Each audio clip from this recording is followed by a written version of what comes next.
श्री दुर्गा सप्तशती पहला अध्याय। मार्कंडेय जी बोले, सूर्य के पुत्र सावर्णी जो 8वें मनु कहे जाते हैं, उनकी उत्पत्ति की कथा विस्तार पूर्वक कहता हूँ। सुनो। सूर्य कुमार महाभाग सावर्णी भगवती महामाया के अनुग्रह से जिस प्रकार मनवंतर के स्वामी हुए, वही प्रसंग सुनाता हूँ। पूर्व काल की बात है।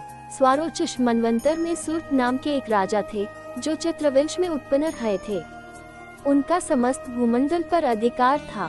वे प्रजा का अपने औरस पुत्रों की भांति धर्म पूर्वक पालन करते थे, तो भी उस समय कोलाविध्वंसी नाम के क्षत्रिय उनके शत्रु हो गए। राजा सुर्त की दंड नीति बड़ी प्रबल थी। उनका शत्रुओं के साथ संग्राम हुआ। यद्यपि कोलाविध्वंसी संख्या में कम थे, तो भी राजा सुर्त युद्ध में उनसे परास्त हो गए।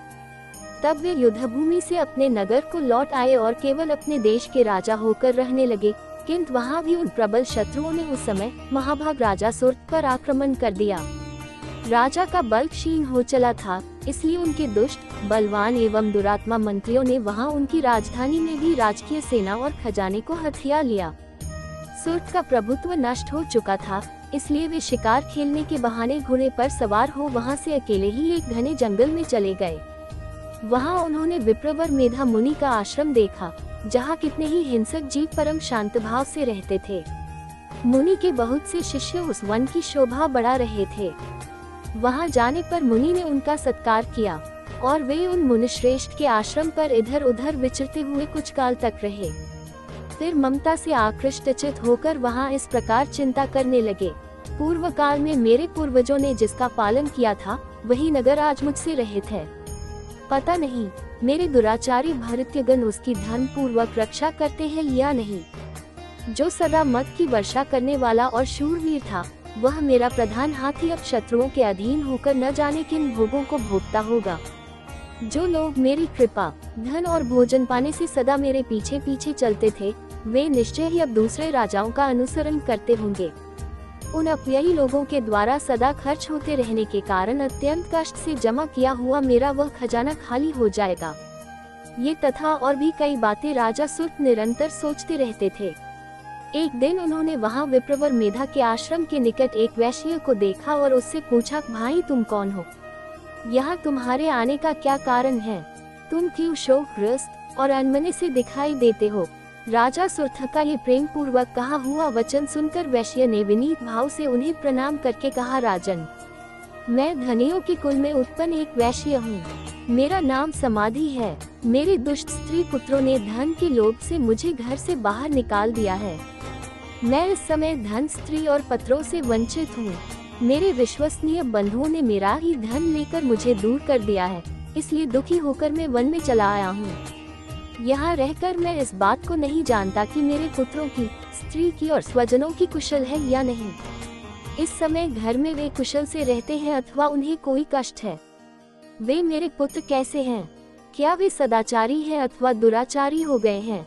राजा ने पूछा, जिन लोभी स्त्री पुत्र आदि ने धन के कारण तुम्हें घर से निकाल दिया, उनके प्रति तुम्हारे चित्त में इतना स्नेह का बंधन क्यों है? वैश्य बोला, आप मेरे विषय में जैसी बात कहते हैं वह सब ठीक है, किंतु क्या करूं, मेरा मन निष्ठुरता नहीं धारण करता। जिन्होंने धन के लोभ में पड़कर पिता के प्रति श्रेय, पति के प्रति प्रेम तथा आत्मीय जन के प्रति अनुराग को तिलांजलि दे मुझे घर से निकाल दिया है, उन्हीं के प्रति मेरे हृदय में इतना स्नेह है। महामते, गुणहीन बंधुओं के प्रति भी जो मेरा चित्त इस प्रकार प्रेमग्र हो रहा है, यह क्या है, इस बात को मैं जानकर भी नहीं प्रेम मग्न हो रहा है। यह क्या है, इस बात को मैं जानकर भी नहीं जान पाता। उनके लिए मैं लंबी सांसें ले रहा और मेरा हृदय अत्यंत दुखित हो रहा है। उन लोगों में प्रेम का सर्वथा अभाव है, तो भी उनके प्रति जो मेरा मन निष्ठुर नहीं हो पाता, इसके लिए क्या करूं? मार्कंडेय जी कहते हैं, ब्राह्मण। तदंतर राजाओं में श्रेष्ठ सुर्त और वह समाधि नामक वैश्य दोनों साथ साथ मेधा मुनि की सेवा में उपस्थित हुए और उनके साथ यथायोग्य न्यायानुकूल विनयपूर्ण बर्ताव करके बैठे। तत्पश्चात वैश्य और राजा ने कुछ वार्तालाप आरंभ किया। राजा ने कहा, भगवान, मैं आपसे एक बात पूछना चाहता हूँ, उसे बताइए। मेरा चित्त अपने अधीन न होने के कारण वह बात मेरे मन को बहुत दुख देती है। जो राज्य मेरे हाथ से चला गया है, उसमें और उसके संपन्न अंगों में मेरी ममता बनी हुई है। मुनिश्रेष्ठ ये जानते हुए भी कि वह अब मेरा नहीं है, अज्ञानी की भांति मुझे उसके लिए दुख होता है, यह क्या है। इधर यह वैश्य भी घर से अपमानित होकर आया है, इसके पुत्र, स्त्री और भृत्यों ने इसे छोड़ दिया है, स्वजनों ने भी इसका परित्याग कर दिया है, तो भी यह उनके प्रति अत्यंत हार्दिक स्नेह रखता है। इस प्रकार ये तथा मैं दोनों ही बहुत दुखी हैं, जिसमें प्रत्यक्ष दोष देखा गया है, उस विषय के लिए भी हमारे मन में ममता जनित आकर्षण पैदा हो रहा है। महाभाग, हम दोनों समझदार हैं, तो भी हम में जो मोह पैदा हुआ है, यह क्या है।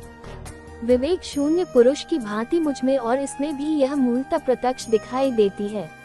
ऋषि बोले, महाभाग, विषय मार्ग का ज्ञान सब जीवों को है, इसी प्रकार विषय भी सबके लिए अलग अलग हैं। कुछ प्राणी दिन में नहीं देखते और दूसरे रात में ही नहीं देखते, तथा कुछ जीव ऐसे हैं जो दिन और रात्रि में भी बराबर ही देखते हैं। ये ठीक है कि मनुष्य समझदार होते हैं, किंतु केवल वे ही ऐसे नहीं होते।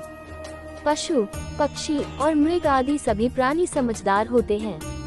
मनुष्यों की समझ भी वैसी ही होती है जैसी उन मृग और पक्षियों की होती है, तथा जैसी मनुष्यों की होती है वैसी ही उन मृग पक्षी आदि की होती है। ये तथा अन्य बातें भी प्रायः दोनों में समान ही हैं। समझ होने पर भी इन पक्षियों को तो देखो, ये स्वयं भूख से पीड़ित होते हुए भी मोहवश बच्चों की चोंच में कितने चाव से अनर के दाने डाल रहे हैं। नरश्रेष्ठ, क्या तुम नहीं देखते कि मनुष्य समझदार होते हुए भी लोभवश ही अपने किए हुए उपकार का बदला पाने के लिए पुत्रों की अभिलाषा करते हैं। यद्यपि उन सब में समझ की कमी नहीं है, तथापि वे संसार की स्थिति बनाए रखने वाले भगवती महामाया के प्रभाव द्वारा ममता में भावर से युक्त मोह के गहरे गर्त में गिराए गए हैं। इसलिए इसमें आश्चर्य नहीं करना चाहिए। जगदीश्वर भगवान विष्णु की योग निद्रारूपा जो भगवती महामाया है, उन्हीं से यह जगत मोहित हो रहा है। वे भगवती महामाया देवी ज्ञानियों के भी चित्त को बलपूर्वक खींचकर मोह में डाल देती हैं। वे ही इस संपूर्ण चराचर जगत की सृष्टि करती हैं, तथा वे ही प्रसन्न होने पर मनुष्यों को जगत का सृष्टि करती है, तथा वे ही प्रसन्न होने पर मनुष्यों को मुक्ति के लिए वरदान देती हैं। वे ही पराविद्या, संसार बंधन और मोक्ष की हेतुभूता सनातनी देवी तथा संपूर्ण ईश्वरों की भी अधीश्वरी हैं। राजा ने पूछा, भगवान, जिन्हें आप महामाया कहते हैं, वे देवी कौन हैं? ब्राह्मण, उनका आविर्भाव कैसे हुआ तथा उनके चरित्र कौन कौन हैं? ब्रह्मवेताओं में श्रेष्ठ महर्षि, उन देवी का जैसा प्रभाव हो, जैसा स्वरूप हो और जिस प्रकार प्रादुर्भाव हुआ हो, वह सब मैं आपके मुख से सुनना चाहता हूँ। ऋषि बोले, राजन, वास्तव में तो वे देवी नित्य स्वरूपा ही हैं। संपूर्ण जगत उन्हीं का रूप है तथा उन्होंने समस्त विश्व को व्याप्त कर रखा है, तथापि उनका प्राकट्य अनेक प्रकार से होता है। वह मुझसे सुनो, यद्यपि वे नित्य और अजन्मा हैं, तथापि जब देवताओं का कार्य सिद्ध करने के लिए प्रकट होती हैं, उस समय लोक में उत्पन्न हुई कहलाती हैं। कल्प के अंत में जब संपूर्ण जगत एकार्णव में निमग्न हो रहा था और सबके प्रभु भगवान विष्णु शेषनाग की शैया बिछाकर योग निद्रा का आश्रय ले सो रहे थे, उस समय उनके कानों के मैल से दो भयंकर असुर उत्पन्न हुए, जो मधु और कैटभ के नाम से विख्यात थे। वे दोनों ब्रह्मा जी का वध करने को तैयार हो गए। भगवान विष्णु के नाभिकमल में विराजमान प्रजापति ब्रह्मा जी ने जब उन दोनों भयानक असुरों को अपने पास आया और भगवान को सोया हुआ देखा, तब एकाग्रचित होकर उन्होंने भगवान विष्णु को जगाने के लिए उनके नेत्रों में निवास करने वाली योग निद्रा का स्तवन आरंभ किया, जो इस विश्व की अधीश्वरी, जगत को धारण करने वाली, संसार का पालन और संहार करने वाली तथा तेजः स्वरूप भगवान विष्णु की अनुपम शक्ति है। उन्हीं भगवती निद्रा देवी की भगवान ब्रह्मा स्तुति करने लगे।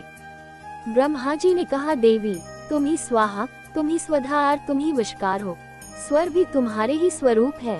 तुम ही जीवनदायिनी सुधा हो, नित्य अक्षर, प्रणव में अकार, उकार, मकार, इन तीन मात्राओं के रूप में तुम ही स्थित हो, तथा इन तीन मात्राओं के अतिरिक्त जो बिंदु रूपा नित्य अर्ध मात्रा है, जिसका विशेष रूप से उच्चारण नहीं किया जा सकता, वह भी तुम ही हो। देवी, तुम ही संध्या, सावित्री तथा परम जननी हो। देवी, तुम ही इस विश्व ब्रह्मांड को धारण करती हो, तुमसे ही इस जगत की सृष्टि होती है, तुम ही से इसका पालन होता है और सदा तुम ही कल्प के अंत में सबको अपना ग्रास बना लेती हो। जगन्मयी देवी, इस जगत की उत्पत्ति के समय तुम सृष्टि रूपा हो, पालन काल में स्थिति रूपा हो तथा कल्पांत के समय संहार रूप धारण करने वाली हो। तुम ही महाविद्या, महामाया, महामेधा, महास्मृति, महामोह रूपा, महादेवी और महासुरी हो। तुम ही तीनों गुणों को उत्पन्न करने वाली सबकी प्रकृति हो। भयंकर कालरात्रि, महारात्रि और मोहरात्रि भी तुम ही हो। तुम ही श्री, तुम ही ईश्वी, तुम ही और तुम ही बोध स्वरूपा बुद्धि हो। लज्जा, पुष्टि, तुष्टि, शांति और क्षमा भी तुम ही हो। तुम खड्ग गधारिणी, शूलधारिणी, घोर रूपा तथा गदा, चक्र, शहव और धनुष धारण करने वाली हो। बाण, भुशुंडी और परिघ ये भी तुम्हारे अस्त्र हैं। तुम सौम्य और सौम्यतर हो। इतना नहीं, जितने भी सौम्य एवं सुंदर पदार्थ हैं, उन सब की अपेक्षा तुम अत्यधिक सुंदरी हो। पर और अपर सबसे परे रहने वाली परमेश्वरी तुम ही हो। सर्वस्वरूपे देवी, कहीं भी सत असत जो कुछ वस्तुएं हैं और उन सब की जो शक्ति है वह तुम ही हो। ऐसी अवस्था में तुम्हारी स्तुति क्या हो सकती है। जो इस जगत की सृष्टि, पालन और संहार करते हैं, उन भगवान को भी जब तुमने निद्रा के अधीन कर दिया है, तब तुम्हारी स्तुति करने में यह कौन समर्थ हो सकता है। मुझको, भगवान शकन को तथा भगवान विष्णु को भी तुमने ही शरीर धारण कराया है, अतः तुम्हारी स्तुति करने की शक्ति किसमें है। देवी, तुम तो अपने इन उदार प्रभावों से ही प्रशंसित हो। ये जो दोनों दुर्धर्ष असुर मधु और कैटभ हैं, इनको मोह में डाल दो और जगदीश्वर भगवान विष्णु को शीघ्र ही जगा दो। साथ ही इनके भीतर इन दोनों महान असुरों को मार डालने की बुद्धि उत्पन्न कर दो। ऋषि कहते हैं, राजन, जब ब्रह्मा जी ने वहाँ मध और कैटभ को मारने के उद्देश्य से भगवान विष्णु को जगाने के लिए तमोगुण की अधिष्ठात्री देवी योग निद्रा की इस प्रकार स्तुति की, तब वे भगवान के नेत्र, मुख, नासिका, बाहु, हृदय और वक्षस्थल से निकलकर अव्यक्त जन्मा ब्रह्मा जी की दृष्टि के समक्ष खड़ी हो गयीं। योग निद्रा से मुक्त होने पर जगत के स्वामी भगवान जनार्दन उस एकांडव के जल में शेषनाग की शैया से जाग उठे। फिर उन्होंने उन दोनों असुरों को देखा। वे दुरात्मा मधु और कैटभ अत्यंत बलवान तथा पराक्रमी और क्रोध से लाल आंखें किए ब्रह्मा जी को खा जाने के लिए उद्योग कर रहे थे। तब भगवान श्रीहरि ने उठकर उन दोनों के साथ 5000 वर्षों तक केवल बाह्युद्ध किया। वे दोनों भी अत्यंत बल के कारण उन्मत्त हो रहे थे। इधर महामाया ने भी उन्हें मोह में डाल रखा था, इसलिए वे भगवान विष्णु से कहने लगे, हम तुम्हारी वीरता से संतुष्ट हैं, तुम हम लोगों से कोई वर मांगो। श्री भगवान बोले, यदि तुम दोनों मुझ पर प्रसन्न हो, अब मेरे हाथ से मारे जाओ। बस इतना सही मैंने वर मांगा, यह दूसरे किसी वर से क्या लेना है।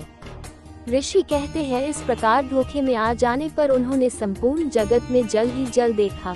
तब कमल नयन भगवान से कहा, जहाँ पृथ्वी जल में डूबी हुई न हो, जहाँ सूखा स्थान हो, वहीं हमारा वध करो।